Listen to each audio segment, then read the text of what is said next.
Bugungi videomiz obratniy klapan haqida bo'ladi. Obratniy klapan haqida to'liq qo'limdan kelgancha, o'zim bilgancha, Alloh qodir qilgancha tushuntirib berishga harakat qilaman.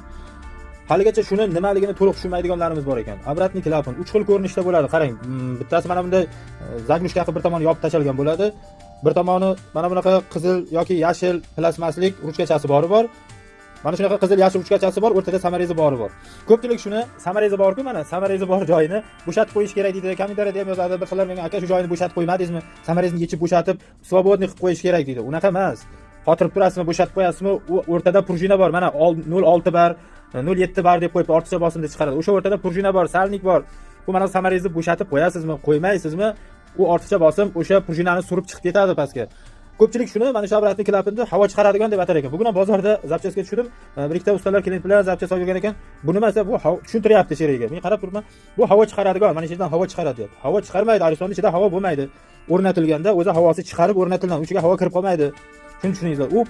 U narsa nima? Ana shu plasmasni samarezni yechib, samarez nimaga qo'yiladi? Bolalar o'ynab ochib yormasin, suv oqib ketmasin, yo bir tegib ketib ochilib ketmasin deb samarezni qilib chiqarib boshlandi keyin bu narsa. 1 yilda bir marta, 6 oyda, 7 oyda bir marta mana shu plasmassiyasini ko'tarib, davlena bilan suv o'sha yerdan suvni oqizib bir hech bo'lmasa 1 stakan 2 stakan suv oqizib yorsangiz, yig'ilgan musorlar o'sha yerdan oqib ketishi uchun. O'shanaqa narsa. Salomat bo'lasizlar. Aristonda eng katta vazifani bajaradigan narsa shu bo'ladi. Obratniy klapan kimda Aristonda bo'lmasa, albatta qo'ydirib olsin mutaxassisni chaqirtirib.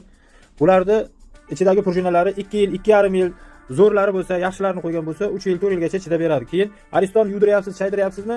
Mana shunisini aniq tekshirtirib, yangisidan qo'ydirtirib yoring birdan. O'zingizga bexavotir bo'ladi. Salomat bo'lasizlar. Like, podpiska bosib qo'yasizlar.